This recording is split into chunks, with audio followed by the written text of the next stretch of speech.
তুফানগঞ্জের এই মাঠে উপস্থিত মঞ্চাসীন ভারতীয় স্বরাষ্ট্র দপ্তরের মন্ত্রী মাননীয় রাজনাথ সিংজি, মঞ্চে উপস্থিত আমার প্রিয় আর শ্রদ্ধেয় মহারাজ অনন্ত রায়জি, মঞ্চে উপস্থিত ভাই বিশ্বপ্রিয় রায়চৌধুরী, আর মঞ্চে উপস্থিত মনোজ টিগ্গাজি, আর আমাদের এই এলাকার যারা প্রার্থী আছে তাদের উপস্থিতিতে এই প্রাঙ্গণে উপস্থিত আমার বয়োজ্যেষ্ঠ গুরুজন, মা বোনেরা আর সংগ্রামী সাথীগণ, আমাদের পূর্বপুরুষরা আমাদেরকে ভোটের অধিকার দিয়েছে। সেই ভোটের অধিকারের মাধ্যমে আমরা প্রত্যেক 5 বছর জনসেবা করার জন্য একটা জনসেবক নির্বাচিত করি। যেমন না দার্জিলিং জেলার লোকেরা আমাকে জনসেবক হিসেবে নির্বাচিত করেছিল আর এমপি করে দিল্লি পাঠিয়েছিল 2014 সালে, ঠিক সেইভাবে পশ্চিমবঙ্গ বিধানসভার জন্য আপনারা তুফানগঞ্জ থেকে আর এই এলাকা থেকে যারা প্রার্থী দাঁড়িয়েছে ভারতীয় জনতা পার্টির, তাদেরকে বিজয়ী করে পাঠাবেন আর আপনাদের জনসেবক নিযুক্ত করবে। কেননা আমরা দেখেছি গত 35 বছরে বামফ্রন্টের সরকারের যে অত্যাচার, অনাচার, ব্যভিচার, দুরাচার, তার বিরুদ্ধে 2011 সালে কংগ্রেস আর তৃণমূল দুজনই জোট বেঁধে লড়াইটা লড়ল। কিন্তু যখন তাদেরকে পদচ্যুত করে পদাসীন হলো, তারপর ভাগ বটোয়ারা দিয়ে ভ্রষ্টাচারের টাকার বিনিময়ে তাদের মধ্যে ঝগড়া হয় আর কংগ্রেস বেরিয়ে আসে সরকার থেকে আর জোট বাঁধে বামফ্রন্টের সঙ্গে এখন তৃণমূলকে সরাবার জন্য। এক চোর আরেক চোরকে সরাবার কথা ভাবছে। কিন্তু আপনারা কি সত্যি একটা ভ্রষ্টাচারী সরকার চান? আমি আপনাদেরকে প্রশ্ন করি, আপনারা সত্যি কি পশ্চিম বাংলায় একটা ভ্রষ্টাচারী সরকার চান? একটা দুরাচারী সরকার চান? একটা ব্যভিচারী সরকার চান? একটা সদাচারী, গুণাচারী আর সেবক সরকার হওয়া উচিত কি উচিত নয়? উচিত। কিন্তু 4 জন বললে কি করে জানবো? একটা সদাচারী, গুণাচারী আর সেবক দরকার কিনা? দরকার। যেমন যখন প্রথমবার নরেন্দ্র মোদীজি লাল কেল্লার প্রাচীরে গেলেন, 15ই আগস্ট ভাষণ দিতে উনি বললেন, আমি প্রধানমন্ত্রী রূপে নয়, আমি ভারতীয় জনতার একজন জনসেবক হিসাবে এখানে উপস্থিত হয়েছি। ঠিক সেইভাবে আপনারা জনসেবক নিযুক্ত করার জন্য এই অধিকারটা আপনাদের পূর্বপুরুষের মাধ্যমে পেয়েছেন। আপনি জানেন আপনার যে অধিকারটা, টাটারও সেই অধিকার, বিড়লারও সেই অধিকার, গোয়েঙ্কা টাটিয়ারও সেই অধিকার, বড় বড় মালিকদের, বড় বড় লোকের সেই অধিকার, যারা বোম্বেতে থাকে, যারা দিল্লিতে থাকে, যারা কলকাতায় থাকে, যারা ব্যাঙ্গালোরে থাকে, চেন্নাইতে থাকে, হায়দ্রাবাদে থাকে, সবারই সেই অধিকার। কিন্তু আমরা সেই শহরগুলোতে যাই, সেখানকার উন্নয়ন দেখে মনে হয় যে আমরা কোনো বিদেশের মাটিতে এসেছি, বিদেশ দেখছি। তাই কি মনে হয় না? মনে হয় তো। কিন্তু ঘরে যখন ফিরি তখন উন্নয়নবিহীন এলাকা, যেখানে রাস্তা নাই, ঘাট নাই, জল নাই, হাসপাতাল নাই, স্কুল নাই, চাকরি নাই, তখন আমাদের কি মনে তৃষ্ণা হয় না? মনে মনে একটা কুণ্ঠা জাগে না? মনে একটা ভাবনা জাগে না যে না আমাদের একটু পরিবর্তন হওয়া দরকার? হয়তো, কিন্তু তাও আমরা পরিবর্তন করি না, ঠিক ভোটের বেলায় আমরা ভুলে যাই। তাই আপনাকে স্মরণ করাতে এসেছি, ভুলবেন না, প্রলোভনে ভুলবেন না। আর প্রলোভনে না ভুলে নিজের অধিকারটা নিজের জন্য আর নিজের পরিবারের সদস্য আর আপনাদের ভবিষ্যতে যে আপনাদের বংশ আছে তার রক্ষা করার জন্য তার পালন করবে।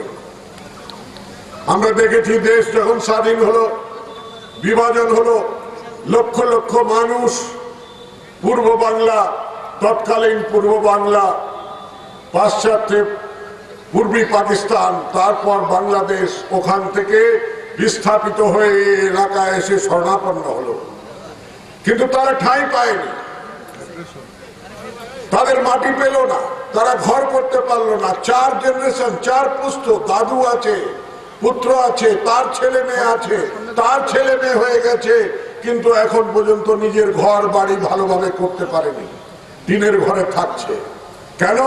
কোন সরকারই তাদেরকে কিছু দেয়নি, তাদেরকে না করলো শরণার্থী, না দিল নাগরিকতা। সেই জন্যে আর তার পরবর্তীকালে দেখলাম আমরা, বিশেষ করে নমশূদ্র সমাজ কিভাবে অবহেলিত, কিভাবে তাদেরকে অবহেলা করা হলো ওখানেও, আর এখানেও কিভাবে প্রতারিত হলো, কিভাবে যন্ত্রসয় দিন আর রাত, কিন্তু তারা কোনো রেহাই পায় না। তাই নরেন্দ্র মোদীজি যখন নির্বাচন করার জন্য নামলেন, আমাদের এই রাজনাথজি তখন ভারতীয় জনতা পার্টির প্রেসিডেন্ট ছিলেন, উনি তখন নিজের ম্যানিফেস্টোতে লিখলেন যে আমরা যদি রাজত্বে আসি তো আমরা এই যারা বিস্থাপিত লোক আছে পূর্ব বাংলার, তাদেরকে আমরা নাগরিকতা প্রদান করব। আর ওনারা অক্ষরশঃ সেটা পালন করেছেন। উনি নিজেই বিশ্লেষণ করে আপনাদেরকে জানাবেন কি আজকে এখন কেউ নিজেকে বিস্থাপিত মনে করবে না। যেভাবে দেশ স্বাধীন হবার আগে বা বিভাজন হবার আগে লোকে গর্বে বলতো আমি ভারতবাসী, ঠিক সেইভাবে সে নিজেকে ভারতবাসী বলতে পারবে। সেই জন্যে সেই যা যা ব্যবস্থা নিয়েছেন উনি জানাবেন। আর যে যারা চাকরি পাচ্ছে না, এই জন্যে যে কি নাগরিকতা নেই, এই জন্যে কি তার ঘর বাড়ি করতে পারছে না, নাগরিকতা নেই, রাশন কার্ড দিলে কি হবে, ভোটার আইডি কার্ড দিলে কি হবে, বছর পর বছর তাদেরকে এই সান্ত্বনা আশ্বাসন দিয়ে যে আমরা কিছু করব, কিন্তু করে নাই কিছু। তাদের পুনর্বাসের জন্য কিছু করে নেই। সেই পুনর্বাসের ব্যবস্থা, তাদের চাকরির ব্যবস্থা, তাদের ব্যবসায় করার ব্যবস্থা, সমস্ত যোজনা ভারত সরকার করবে, সেটা বিস্তারিত রূপে আপনাদের জানাবে। তার সঙ্গে সঙ্গে এই এলাকার ভূমিপুত্র আমার ভাই আর ভৈনীরা, রাজবংশী পরিবার দিনের পর দিন নিজের মাতৃভাষা বলতে পারে না। আশ্চর্য লাগে আমার। আমি যখন প্রথম দিন নির্বাচিত হয়ে এমপি হয়ে যাই, 12ই আগস্ট লোকসভায় আমি আপনাদের ভাষাকে সংবিধানে অন্তর্ভুক্ত করার জন্য আপনাদের দাবি তুলি। কেন কি আমি মনে করি যে মাও হল সবার প্রথম গুরু।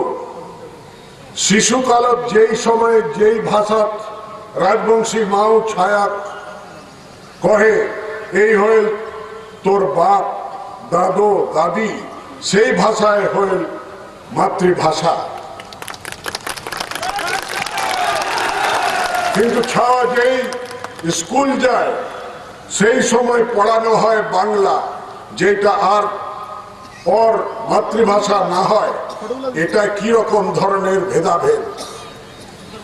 মোর মাতৃভাষা হল পাঞ্জাবি, তা সত্ত্বেও মুই তোমার সাথে তোমার মাতৃভাষা কান্তাপুরী রাজবংশী ভাষার কথা কহব, কহবা চাহুছু।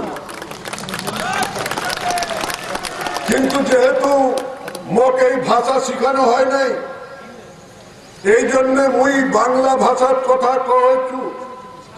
যেটা মোর মাতৃভাষা না হয়, যেটা তোমারও মাতৃভাষা না হয়, কারণ এটা বাধ্যবাধকতা। এই বাধ্যবাধকতা দূর করা দরকার। আর কান্তাপুরী ভাষাটা সাংবিধানিক স্বীকৃতি দিয়া ৮ম শিডিউলত অন্তর্ভুক্ত করা বিশেষ দরকার।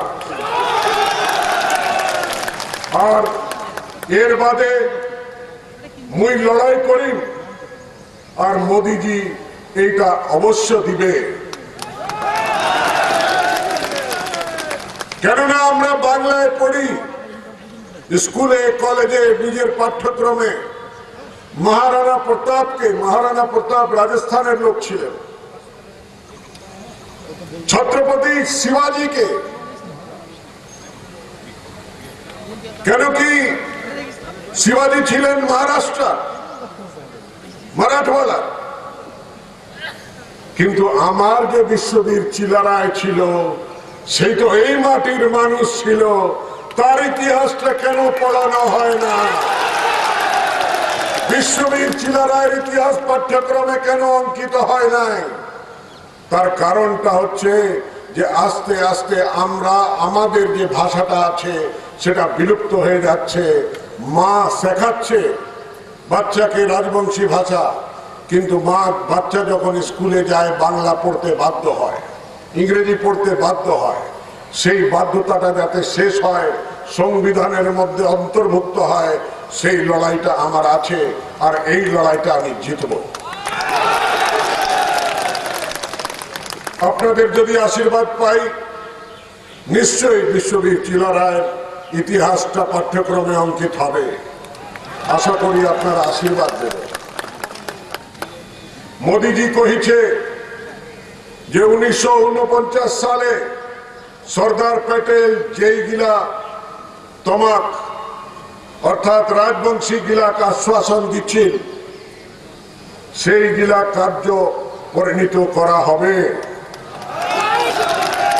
1949 সালে উনি লিখে দিয়েছিলেন, ভিপি মেনন যিনি প্রতিনিধি ছিলেন সর্দার প্যাটেলের, উনি বলেছিলেন যে কি দেবোত্তর ট্রাস্টটা মহারাজার কাছে থাকবে। দুর্ভাগ্যে দেবোত্তর ট্রাস্টটা আজকে মহারাজার কাছে নয়, সেটা ডিস্ট্রিক্ট ম্যাজিস্ট্রেটের কাছে আছে, রাজ্য সরকারের কাছে আছে। আমার দেবোত্তর ট্রাস্ট, আমার কুলগুরু পূজা, আমার কুলদেবীর পূজা আমি করতে পারি না।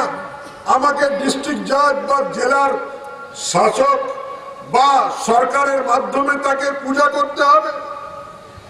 সেই অধিকারটা, যে অধিকারটা ভিপি মেনন লিখিত ভাবে দিয়েছিলেন যে কি তার ম্যানেজমেন্টটা আমার আন্ডারে থাকবে, সেটা ফিরিয়ে আনতে হবে। বলেছিলেন যে বিশ্ববীর চিলারায়ের বানানো নারায়ণী সেনার যে সৈনিকরা আছে তাদেরকে ভারতীয় সেনায় অন্তর্ভুক্ত করতে হবে। আর উনি তখন তৎকালীন প্রধানমন্ত্রী, স্বরাষ্ট্রমন্ত্রী ওই নির্ণয় নিয়েছিলেন। আর তখন বলেছিলেন যে নারায়ণী শব্দের নিয়ে একটা রেজিমেন্ট গড়ে তোলা হবে। আমরা দেখেছি পরবর্তীকালে রাজপুতানা রেজিমেন্ট হলো, জাট রেজিমেন্ট হলো, মারাঠা রেজিমেন্ট হলো, শিখ রেজিমেন্ট হলো, গোর্খা রেজিমেন্ট হলো, নারায়ণী রেজিমেন্ট হলো না। কেন? কি রাজবংশীদের কোনো অবদান নাই? এই বীর পুরুষদের অবদান নাই? আর যে লেখা সর্দার প্যাটেলের বলা, সেই লেখার কোনো অবদান নাই? সেই জন্য আমার দাবি আপনাদের মাধ্যম থেকে স্বরাষ্ট্রমন্ত্রীকে, রাজনাথজিকে, যে যে কথাটা সর্দার প্যাটেল বলেছিলেন সেই কথাগুলোর যাতে অপমান না হয়, সেগুলো সম্মানপূর্বক পালন হয়, সেই ব্যবস্থা নেওয়া দরকার আছে। কিন্তু সেই সমস্ত কিছু করার জন্য তো অনেক কিছু কাজ করার জন্য যে আমাদের সাংবিধানিক ব্যবস্থা যে আছে, সেই ব্যবস্থায় আমাদের নিচে যে ব্যবস্থা থাকে অর্থাৎ রাজ্য সরকার, সেই রাজ্য সরকারটা দুরাচারী সরকার থাকলে ব্যভিচারী সরকার থাকলে, ভ্রষ্টাচারী সরকার থাকলে একটা কলসে যতই দুধ ঢালুন, অমৃত ঢালুন, জল ঢালুন, নিচে যদি ফুটো থাকে সবটা বয়ে যাবে, কারোর কাজে লাগবে না। ওই ফুটোটা কার? নিচের ফুটোটা কার? ওটা তৃণমূলের ফুটো, ওটা বাম ফ্রন্টের করা ফুটো। ওই ফুটোটা যদি বন্ধ না করা হয়, কলসটা যদি না পাল্টানো হয়, তো অমৃত অমৃত থাকবে না, অমৃত বিষ হয়ে যাবে। হবে কি হবে না? তাই বলি 5ই মে পরিবর্তনের যাত্রা, আর সেই পরিবর্তনের যাত্রায় আপনাদের সামনে তুফানগঞ্জের অ্যাসেম্বলির প্রার্থী বিভাস সেন ঈশ্বর, কত নম্বরে আছে? না, 2 নম্বর বোতাম উপর থেকে, 2 নম্বর বোতাম টিপলেই দেখলে উপর থেকে 1 আর 2 দেখবেন যে কি ওখানে পদ্ম ফুল আঁকা আছে, ওর নাম লেখা আছে, আর ওর ছবিও আছে। জানি না কালো ছবিটা সবুজ আসবে কিনা, তবে দেখে নেবেন, একটু ভালো করে চিনে নেবেন। পদ্ম ফুলটাতে চিনতেই পাবেন, পদ্ম ফুলটা টিপে পি করে আওয়াজ করবে, তখনই বুঝে যাবেন যে আপনার ভোটটা পড়ে গেছে। আর তারপর আমাদের নাটাবাড়ি অ্যাসেম্বলি আলী হোসেন, ওর আবার আলী হোসেনের 1 নম্বরে কোনো খোঁজার দরকার নেই, 1, 2, 3, 4 দেখার দরকার নেই, উপরে দেখে 1 নম্বরে পদ্ম ফুল আলী হোসেন নাটাবাড়ির ক্যান্ডিডেট। ওখানে বোতামটা টিপে পি করে আওয়াজ করবে, মনে করবেন আপনার ভোটটা নরেন্দ্র মোদীর কাছে পৌঁছে গেল। আপনারা জয়যুক্ত করবেন, কিন্তু জয়যুক্ত করার আগে দেখি একটু কত শক্তি আছে লড়াই করার। তা আমি বলবো আর নাই দরকার। আপনারা 2 মুঠো বেঁধে বলবেন তৃণমূল সরকার, তারপর আবার বলবো আর নাই দরকার বামফ্রন্টের অত্যাচার, তারপর বলবো বাংলার দরকার বিজেপি সরকার। বলবেন তো? দেখি রৌদ্র লেগেছে, অনেকক্ষণ থেকে অপেক্ষা করছেন। আমরাও কিন্তু দিনহাটা মাথা ভাঙা করেই তুফানগঞ্জ পৌঁছেছি, তো এই জন্যে আমরাও রৌদ্রে ঘুরছি আপনার মতনই। তো দেখি আর নেই দরকার। ওই তো ওই চৌরাস্তা অব্দি গেল না,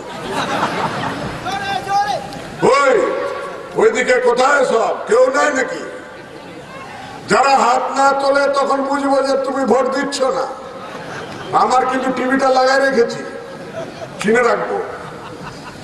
আর নেই দরকার, আর নেই দরকার, আর নেই দরকার বামফ্রন্টের অত্যাচার, আর নেই দরকার, আর নেই দরকার বাংলার দরকার, বাংলার দরকার, বাংলার দরকার। দিদিমণি আপনি করবেন না নাকি?